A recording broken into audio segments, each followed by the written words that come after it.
Om Ajnanatimirandasya Jnananjanashalakaya Chakshurunmilitam Yena Tasmai Shri Gurave Namaha Namah Vishnupadaya Krishna Prasthaya Bhutale Srimate Bhaktivedanta Swaminiti Namini Namaste Saraswate Deve Gauravani Pracharini Nirvisheshai Shunyavadi Paschata Desatarini Jayo Sri Krishna Chaitanya Prabhu Nityananda Sri Advaita Gadadhara Srivasadi Gaura Bhakta Vrinda Hare Krishna, Krishna Krishna, Hare Hare, Hare Rama, Rama Rama, Hare Hare, Hare Krishna. Hare Krishna, and welcome you all to the level 2 Bhagavad Gita classes from ISKCON Mangaluru. So until last week, we covered the chapter 1, right? So today we'll be entering into the new chapter, which is chapter 2, right? So before we start this chapter, right? So can anyone give a short description or a short summary of what we covered in chapter 1? So anything, it need not be sequential. So whatever you remember or recollect, one point is also okay.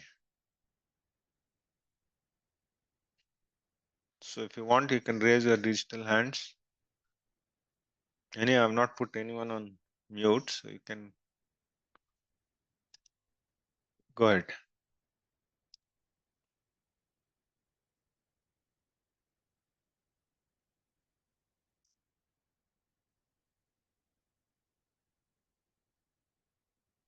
No?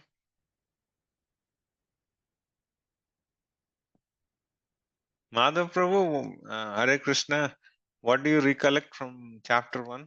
Any one point?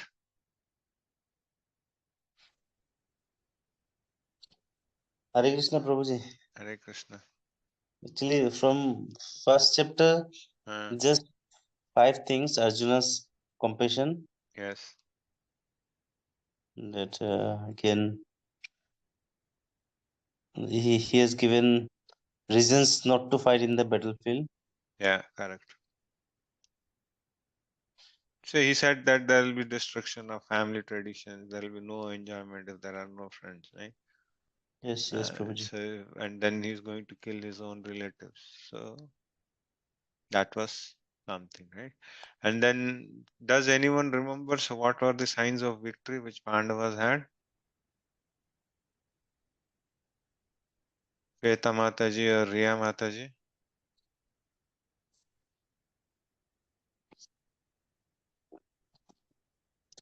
Anything? So one was Kapidwaja, right? Another was Lord Krishna himself, right? So what else? The battlefield, yeah. Okay. So we'll continue with chapter 2, right? And then at the end, just remind me, okay? So Mataji played a very good kirtan, okay? So I'll have to discuss about that great devotee, yeah. So today we'll be starting with chapter 2, okay? So again, so this is the extension of chapter 1, right? So, but chapter 2 is called the contents of Gita summarized. So it is one chapter which covers everything. Okay.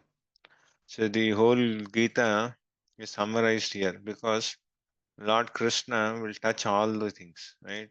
So he will touch Karma Yoga, he'll touch Jnana Yoga, right? And then he'll touch the Bhakti Yoga also, right? So this is called the total summary of Bhagavad Gita. Okay. So we'll just go through. So as Prabhuji said, right? So Arjuna actually he said that there is no, he was fully in compassion, and then he said that there is no enjoyment, right? And he said that there will be destruction of family traditions, the elderly people will not be there, right? And the next generation will not have any guidance, right? Women will not be protected. So there will be Varna Shankara, right? So he came up with so many things, and then at last he said his Gandiva got slip, was going to slip, and then he was trembling, and then he sat down, right? So because he was very bodily attached, right? So he was looking his kin and kith and say the relatives on the battlefield, his guru, his grandfather, right? And then his uncles, all of them, seeing them. So because he was a good soul, right? So he was having all this compassion which is running in, right? These are all bewilderment. And then we'll see now how he surrenders to Lord Krishna, and then how Lord Krishna starts preaching him, and then how Arjuna, who says he will not fight, he'll fight, right? So he'll clear all the doubts of Arjuna. Yeah. So that's the theme. So this is Arjuna's power. This is the overall crisp summary of the chapter 2, right? So Arjuna's further doubts and his surrender, then Jnana. So this is the very important topic which Lord Krishna actually gives, right? So this is about the soul, right? And then he gives karma kanda, right? So nishkarma, and then sakarma, and then he goes to buddhi yoga, right? And then at last chitta pragya. So all these things we'll cover later on. Yeah. So now what happens is, so he has cast aside the bow, right? So now Sanjaya is actually informing Dhritarashtra about the scene. So he says that now, out of compassion, and so now Arjuna is not ready to fight, and then he has sat down, right? So he actually tells that Arjuna has, is in no mood to fight here. Sanjaya vacha tam tatha kripaya vistam ashrapurna kulakshanam visidantam idam vakyam uvacha madhusudana. So he says that he describes that Arjuna is lamenting now. So Krishna saw that Arjuna is lamenting, and then he's in no mood to fight. Okay. So here, what the actual thing is, Arjuna was basically attracted, or so he was looking from the material sense. Okay. So what happens is, he didn't at that point in time, right? He is not thinking of the soul and all those things, right? So he's more attached to his family and friends, right? So the real compassion or the real self is the soul, right? And not the body, right? So it's like Arjuna is actually drowning, or say he is actually lamenting for the external dress. Okay, so if you see in, right, this man, right? So this is an analogy which Prabhupada has given in the purport, right? So you can consider this as the materialness science or the material world, right? So the material ocean. So we all are actually drowning in this material ocean, right? So if we have to pull someone, right? So we'll have to pull the whole body, right? So we'll have to pull the whole gross body, right? Then only this person can be saved from the material ocean, right?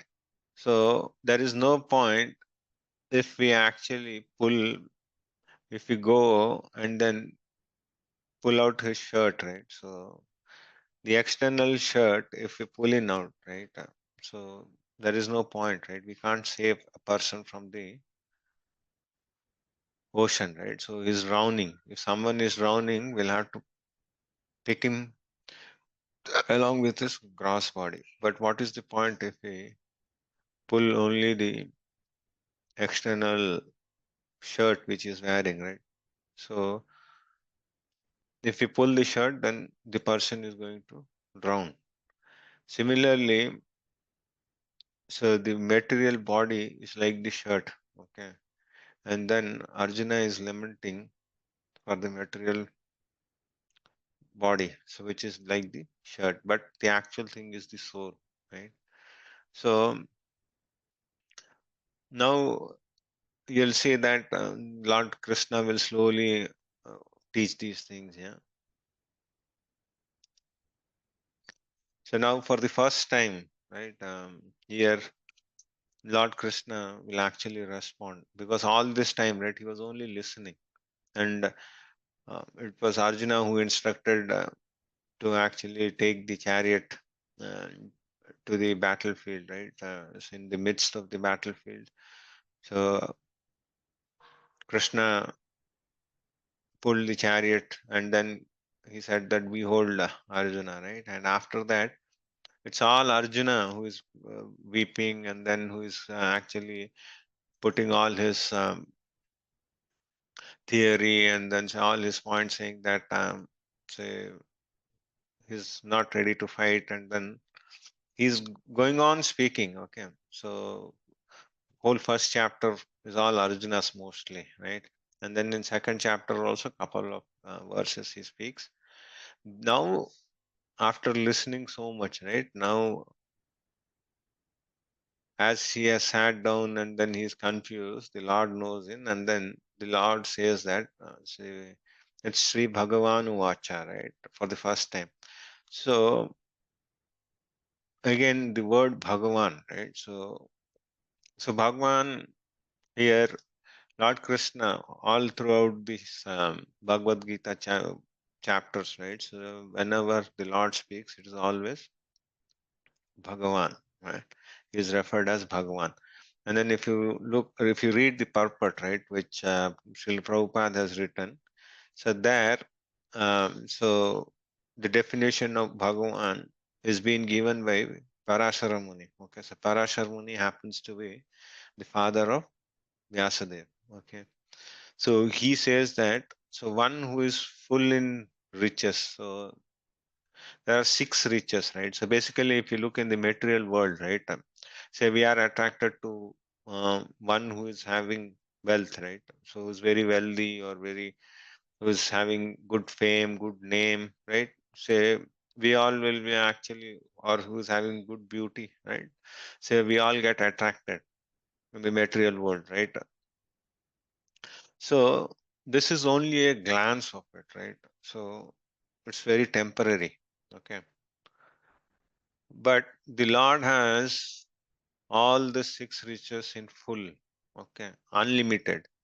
So he has unlimited beauty, unlimited strength, unlimited wealth, unlimited knowledge, right? Unlimited fame, and unlimited renunciation. So in the material world, we'll not find all these things, or in you'll not find even in the spiritual world there will be anyone who will be having all this, who will be possessing all these six riches. Okay, so that's the reason he's called as Bhagavan. And then we know that even if you'll be seeing through the Bhagavad Gita, Prabhupada writes in Krishna as the supreme personality of Godhead, because this is again from the Brahma Samhita. Even in the Brahma Samhita, right, it is written as Ishvara Parama Krishna Sachitananda Vigraha Anadiradir Govinda Sarva Karana Karanam. Yeah. So he is the Adi. Okay. So now he says that Kutastva Karshmalam idam Vishame Samupashtitam Anarya Justam Asvargyam Akirtikaram Arjuna. So now Krishna says, where did you get these all impurities? Okay, so because the way Arjuna is speaking, right? Arjuna is a Kshatriya.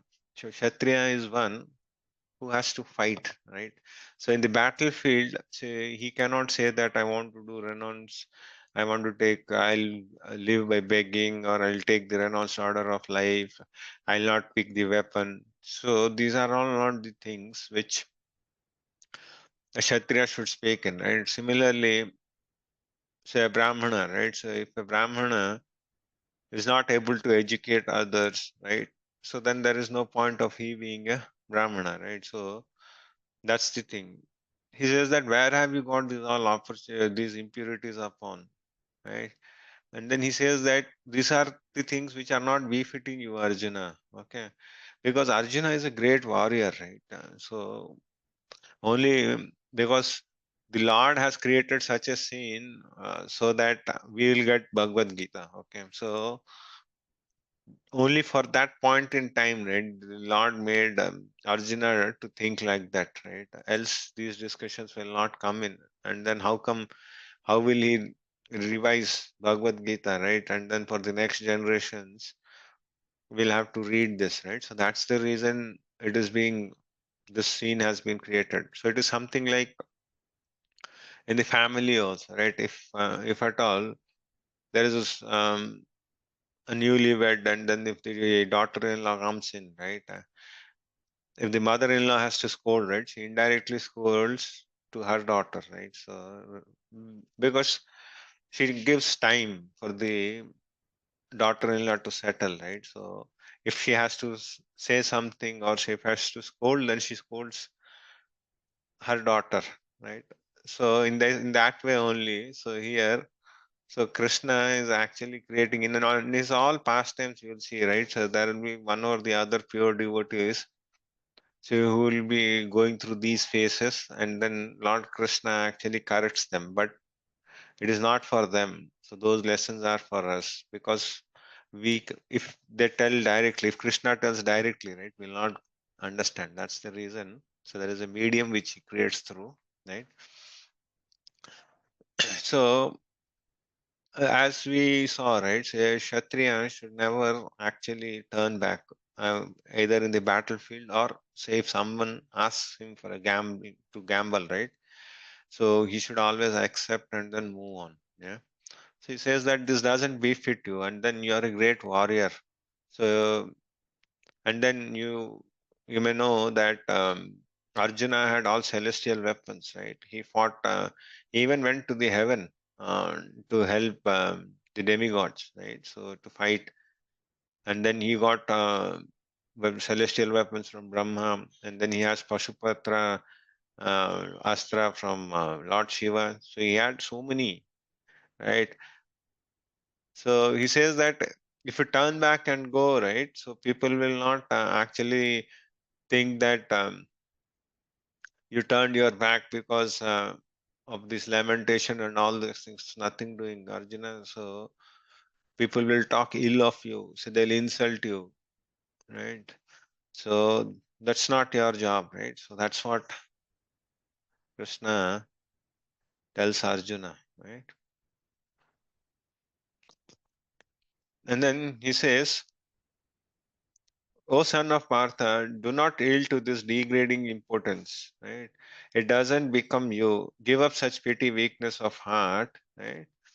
And arise, O chastiser of the enemy. So he says that these all things are not befitting you. So get up and fight, right?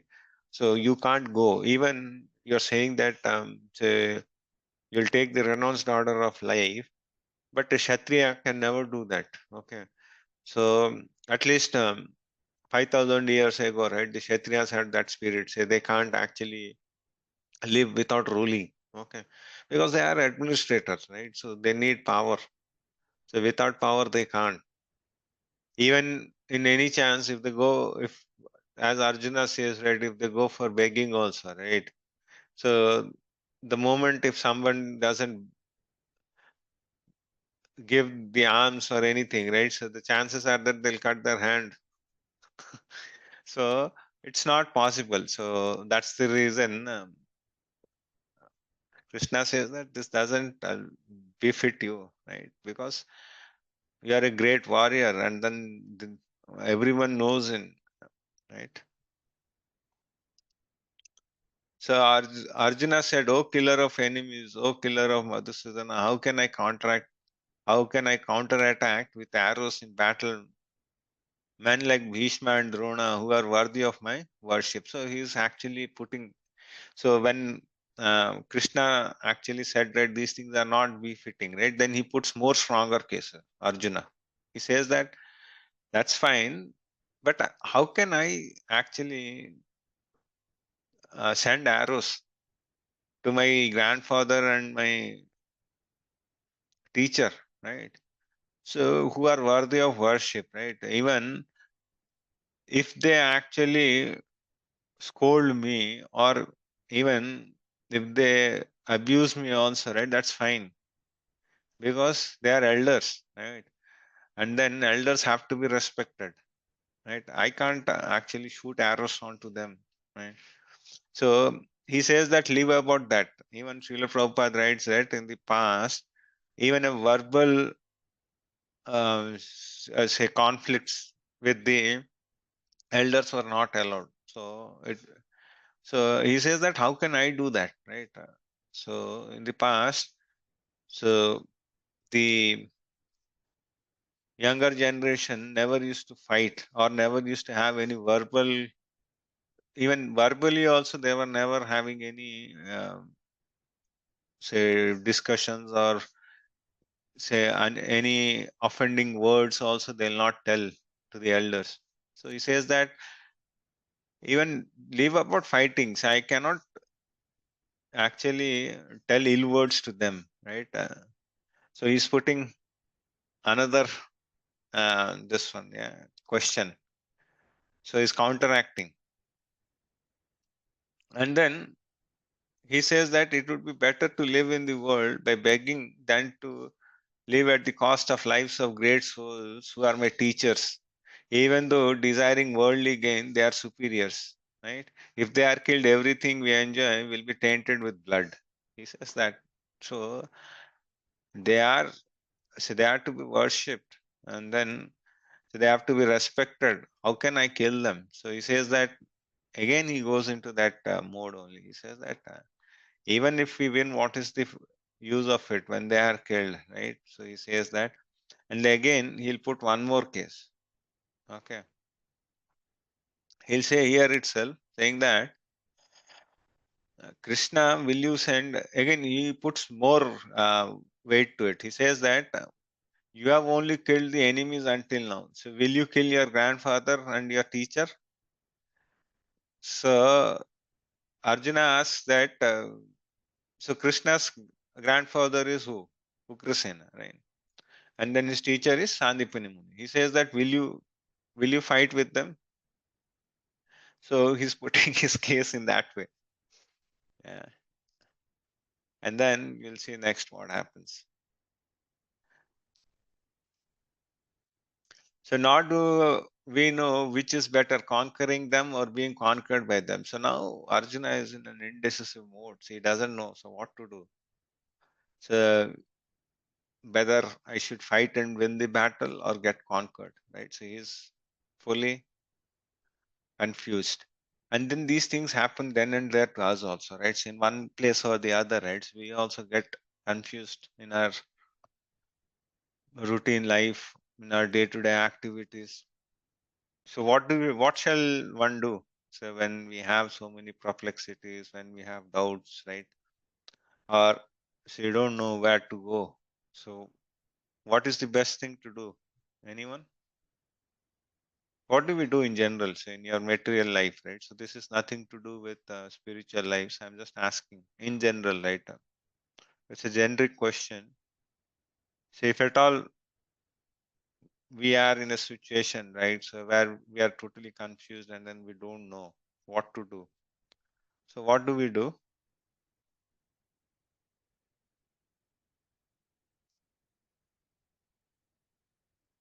Hare Krishna Prabhuji. We depend on God. Yeah, one thing is God. Anyhow, but before going to that, right? So In the family also we can ask, right? So if there are elders, right? So basically maybe to your father, right? Or if there is anyone like guru, right? An elderly person you can consult first, right? So even if solutions are not there with them also, then they will only guide you saying that you'll have to pray to the Lord to get the answers, right? So same thing happens here. So Arjuna now actually surrenders to Lord Krishna. He says that over. So my mind is totally blocked, and then he says that you're the only one who can actually help me.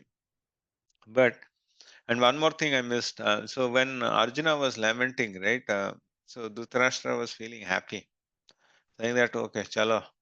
So now Pandavas might not fight, and then Kauravas will win, right? And then now, as Arjuna surrenders to Krishna, right? Then his again he gets agitated, and then he thinks that okay, so this is war is going to happen, right? So Sanjay actually puts in his case saying that now Krishna is going to enlighten Arjuna, and then Arjuna will fight the battle. Yeah. So what happens next? So here Arjuna actually surrenders to Lord Krishna, right? So he says that Karpanya dosho pahata svabhava पृच्छामि त्वमं धर्मसम्मूढचेता यक्ष्रेहस्यान्निश्चितं ब्रूहि तन्मे शिष्यस्तेऽहं शादिमां त्वां प्रपन्नम्. So Arjuna is actually surrendering. He's saying that, say, accept me as your student, as your disciple. Okay. And then he says that I have got kripana, so I have got miserly weakness. Okay. And then so you accept me as your disciple and then enlighten me what is the right path to pick. Okay. So this is what happens in the life, right? In our life we should have someone to whom you can go. Okay. So that is, if at all, if you have a spiritual master, right, so you can always go to him, right, asking, seeking the guidance. What should we do, right? So I'm in such situation, okay, and then I don't know, so what to do in the life, right? So then they will guide us because they have gone through this, right? So his so miser is rod. So one who doesn't utilize the most your valuable asset of the living entity, right? And then he is basically suffering with the Prabhupada writes as skin disease, right? So because he's too much attached to the family, right? So now he's asking, how do we do, right? So until now, right, it was only the friendship. So Krishna and Arjuna were friendship. Now Arjuna is getting into a different mood. He says that no more friendly talks. So now please accept me as a teacher. So now the interactions will start as teacher and student. Yeah. So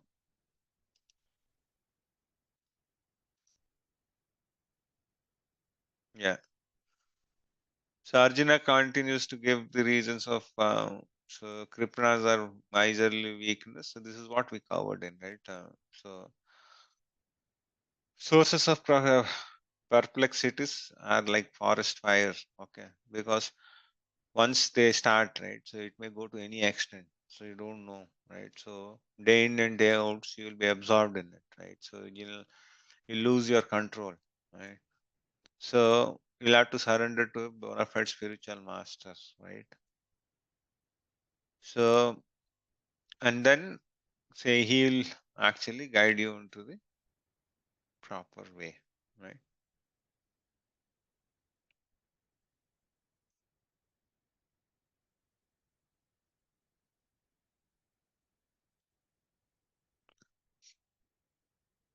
So now, Lord Krishna says that Ashochanan pragyavadam sabhashase gatasu na gatasuncha nanu sochanti pandita. So Lord Krishna says that Arjuna, you are speaking as a learned man, right? So, but he's saying that you are a fool, right? So he actually started chastising Arjuna, right? So until then, he was listening, right? And then he actually started chastising, and then he says that you're posing like an learned man, but you don't know the actual knowledge, right? So he says that the actual knowledge is to know that we are not the body, right? Say to know what is matter, what is soul, and then who is the supreme controller of both of them, right? So that's the knowledge which you are not having, but you're speaking so many learned words, right? So because he was cross questioning Krishna, right? So with he was giving all the arguments and all those things, but he says that you're missing something very important, right? And then he say he that's the reason he calls Arjuna as foolish, right? Because he is not actually considering the soul part, right? So he's missing that part. So that's the reason he says that you're talking like a learned man, but you are actually forgetting these things, right? The Supreme Personality of Godhead said, while speaking learned words, you are mourning for what is not worth of grief, right? Those who are wise lament neither for the living nor for the dead. Okay. And even before this, right, Lord Krishna even tells Arjuna that so these things are non-Aryan, right? So you're not an Aryan. Okay, so Aryans are the ones who actually follow the spiritual guidance, right? So who are along with the spirit, okay, who actually are spiritually connected and then who follow the spiritual path are called Aryans. So Britishers came, basically whosoever is God consciousness is an Aryan, okay. But Britishers tweaked that, saying that they wanted to divide us. That's the reason they said that they are Aryans and then we are Dravidians. Yeah, that's the mess which was created. But actual Aryans, as per Bhagavad Gita, are the ones who are spiritually inclined. Okay. So Lord Krishna takes the role of an spiritual master. Okay.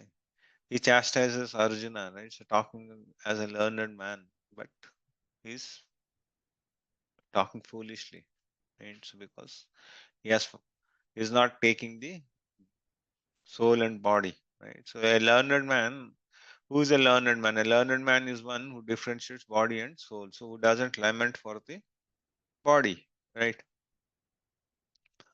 Because he knows that there is nothing to do with the body. So it's all an external thing, right? So take the example of the actresses. Okay. So when they are alive, right? So you see that there is huge crowd. Say wherever they move, right? And then everyone wants to take a selfie, everyone wants to take a video, right? So these days everyone is fascinated doing those things, right? Say after a couple of years, right?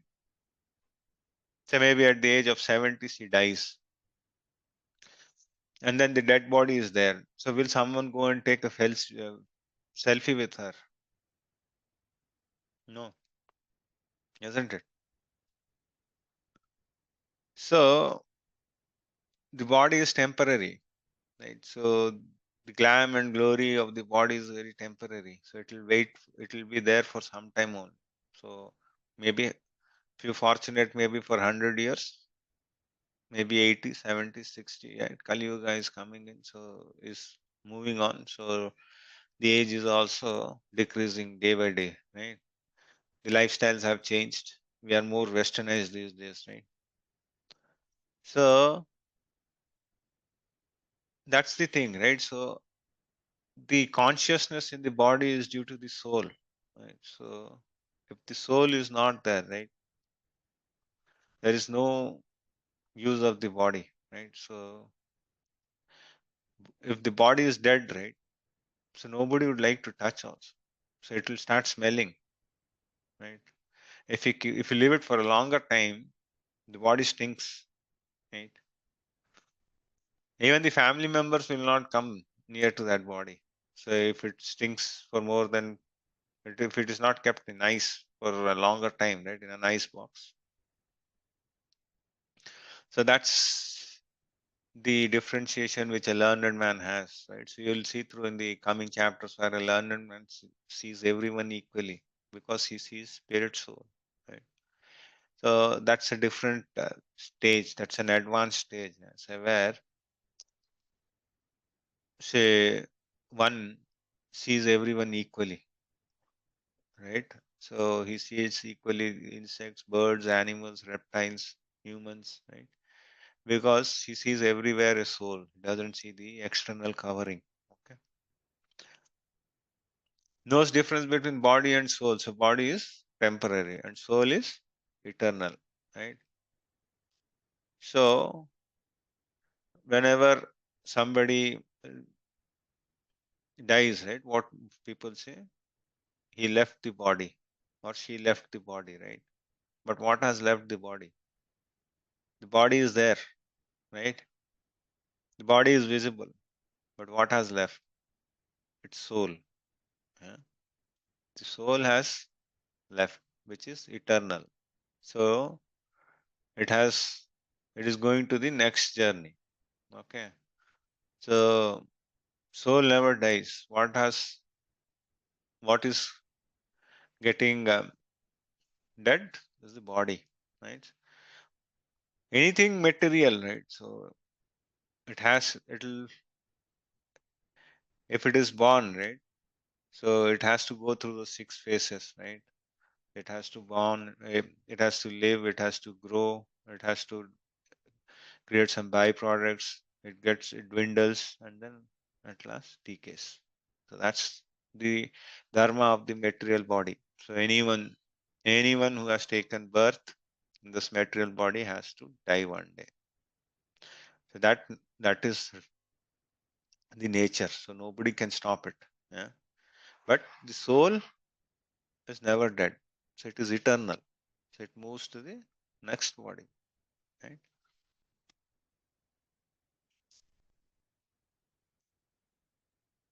And then now he actually starts giving the jnana, right?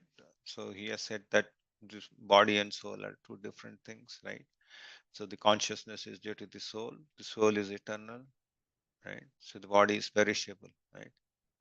And then he says Natvevaham jatu nasam natvam neme janadipah nachaiva na bhavishyama sarve vayam athaparam. So he says that never was there a time when I did not exist, nor you, nor all these kings, nor in the future shall any of us cease to be. Right? So, whomsoever you're seeing in this battlefield, they were there in the past. You are also there in the past. So, you will be also in the future, they'll be also in the future. So, he's saying that because the soul takes another body, right? So, all these things, Arjuna will not remember because we are jivatmas, right? So, we are jivas. But the Lord knows everything about us. What was our past life? What is our present life? What is our future life? Everything He knows it. Right?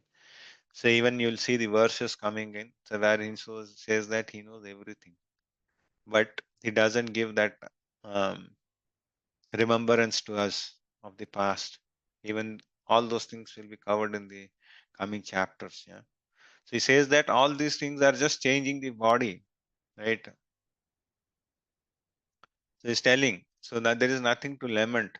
So if they have done anything good, right? If they have done good karmas and then if they are bhaktas, right? So if you kill them, right, they'll get a much better, higher planet planets to live. Okay. So it's more of giving an liberation. Then he says that Dehinosmin yatha dehe kaumaram yavvanam jara tatha dehantara praptir dhiras tatra na muhyate. So he says that the body, right? So the body actually transforms from childhood, right? So from baby to a boy, boy to a youth, youth to an adult, adult to an old age, and then death, right? And then again it goes to the again it takes another cycle, right? So this is like dehino asmin yatha dehe kaumaram yavvanam jara, right? So as we get as the embodied soul continues to passes this body from one phase of the life to the other, right? So a person is not bewildered by such a change. So a sober person, in the sense, a learned person, will never get bewildered with this because he knows that these things have to happen, right? So one say we cannot be young all the time. So it's only Lord Krishna who will be young every time, right? So he never has old age and all those things. Or else unless we go to the Golok Vrindavan, right? So where there is no problem of these things, right? These are our basic problems. Janmam, Mrityu, Jara, right? So all these things are there. But there is nothing like that, right? So, and then he says that we'll have to tolerate. So all these things will come and go. So these are part and parcel, right? So even if you look in, right? So we can take an example in our real life, right? So when we were very small, right? So we were being given a tricycle, right? So the person who was driving the tricycle was a boy. So the boy remains the same, but the vehicles change, right? So when he becomes youth, he gets a bike, right? So when he is into a married life, right, he gets a car. So the vehicles change, but the body remains or the person remains the same, right? So in that way, you can actually remember that, yeah. So next he says that this is bound to happen. So everyone, whosoever is born, right, has to die or has to get old, right? And then he says that Matra sparshasthu kaunteya shitoshna sukha dukkada agama payano nityas tamsit ikshasva bharata. It says that you'll have to tolerate. So the non-permanent appearance of happiness and distress, right? Happiness and distress are part and parcel of this material life. Okay. So no one will have only happiness in his life, or no one will have only distress in his life. So it only depends upon our karma. Okay. So what portion of baggage did we bring when we came to this material world, right? So what portion? So depending on that, either we'll enjoy or we'll have distress. But both of them will not be forever. So you'll have some portion of this, some portion of that. So maybe distress is 80%, happiness is 20, or in the reverse way. But both things will be there. So it's like hot and cold, right? Man up man. So these things are there, right? Sitoshna. So winter and summer. So these things will be there, and then we'll have to tolerate, right? And in the purport, right? Prabhupada writes in that in the winter season, right?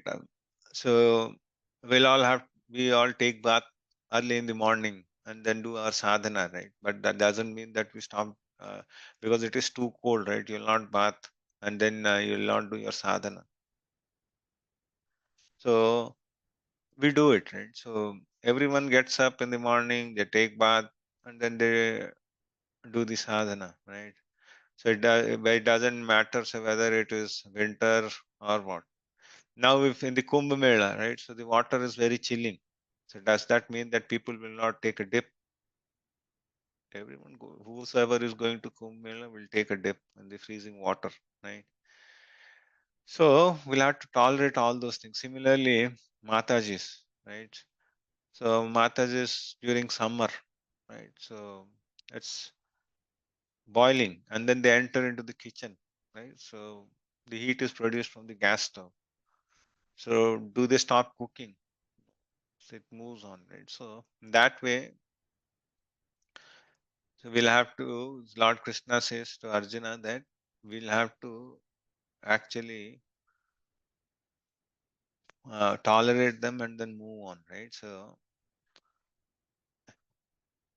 he says that the non-permanent appearance of happiness and distress and their disappearance is in due course are like the appearance and disappearance of winter and summer season, right? They arise from sense perception, ocean of Bharata, and one must learn to tolerate them without being disturbed. So he says that we'll have to tolerate. So there is no other way. Okay. And then he's saying that your religion is to fight even with the relatives if needed. So that's what he's telling. Well, Krishna is saying that. So you'll have to, your job is to fight. As Mataji's job is to cook, similarly, your job is to fight. So even if they are being a Kshatriya, if it is adharmic and then you're in the battlefield, so you'll have to fight. Okay.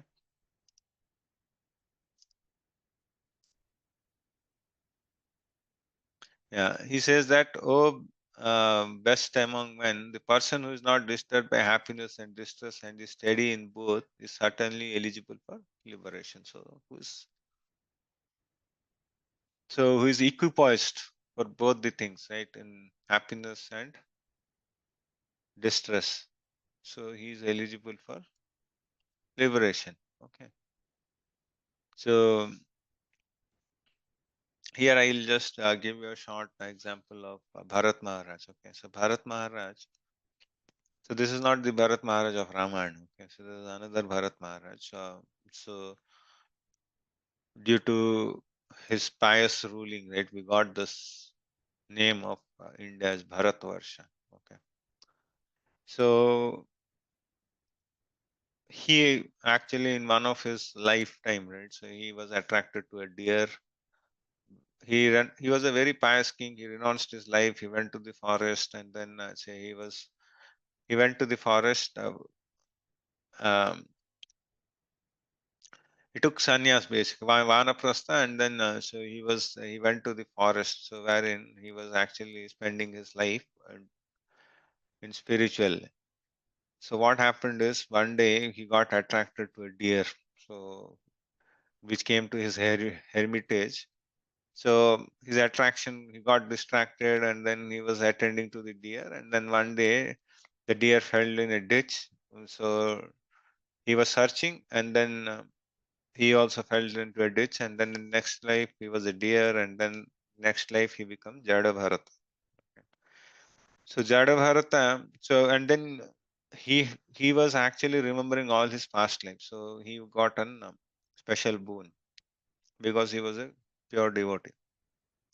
So Jada Bharata was very equipoised. Okay, so once what happened is,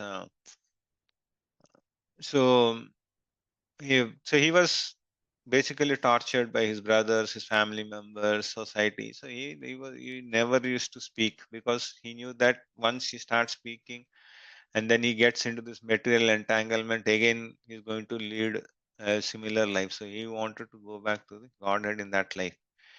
So he didn't wanted to waste the time. So he was always dumb. So once what happened is the records actually uh, took him, and then they fed him very nicely. Okay, and then they gave him good clothes, everything, good ornaments and everything. So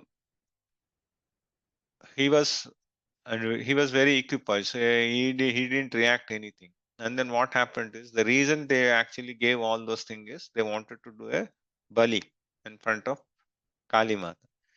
So even they took onto this on the slaughter table and they were about to chop him. So at that time also he was equipoised. Okay, so that's a different story. So um, though the Dacoits couldn't kill him because Kali Mata exploded from that DT and then she killed all of them.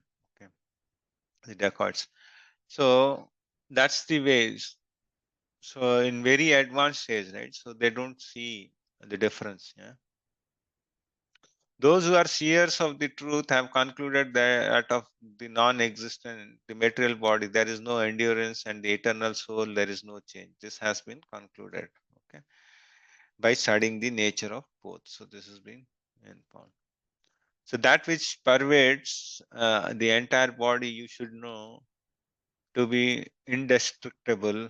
No one is able to destroy that imperishable soul. So that's what we touch base, right? So this is the one which gives chetana to the body, right? So the table doesn't have consciousness, but humans, the living things have it, right? So what is it? Soul. The material body of the indestructible, immeasurable, is immeasurable and eternal living entity sure to come to an end. Therefore, fight. So all these things, they'll have an end, right? So he says that all the warriors whom you're seeing, right, they'll have to die, and then if you kill them, so you're going to give them a new body. Neither he who thinks the living entity the slayer, nor he who thinks it's slain is in knowledge. Okay. So it's all the same knowledge he is giving. And now he goes into another verse wherein he says, Na jayate mriyate va kadachin, nayam bhutva bhavita vana bhuya, ajo nitya shashvatoyam purano, na hanyate hanyamane sharire. So he says that for the soul, there is no death. We just spoke that the body goes into six different transformations, right? So he says that na hanyate hanyamane sharire. So you can't kill. So even if this body is killed, the soul is cannot be killed, right? So for the soul there is neither birth nor death at any time. He has not come into being, does not come into being, and will not come into being. So that is what. Nayam bhutva bhavita na bhuya. So he'll never do that. He is unborn, he is eternal. He is not slain when the body is slain. When the body is dead, the soul is not dead.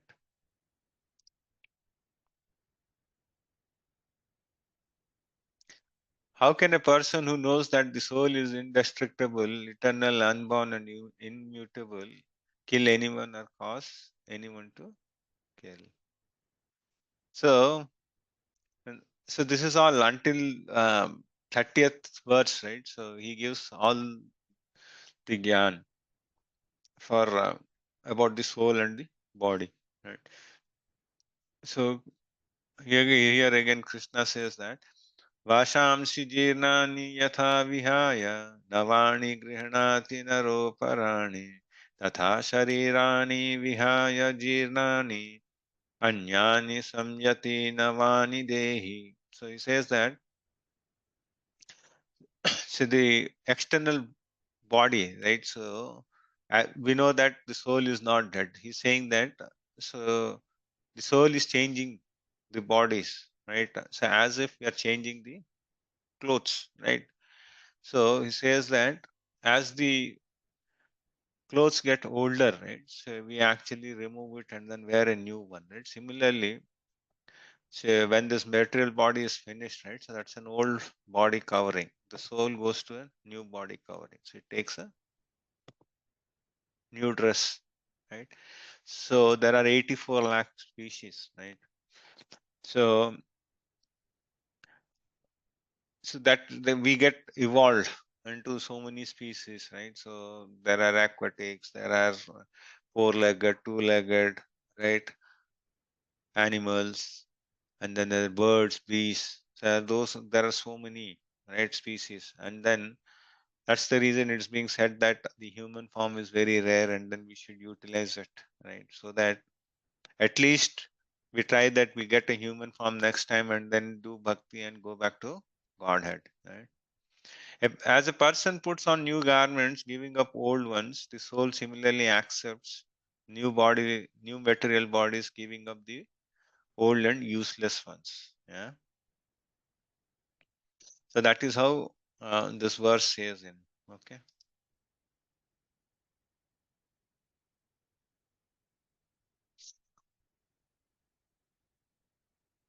Okay, we'll do one or two more. And then we know that the soul is too small, right? So the soul, okay, this slide had, is it?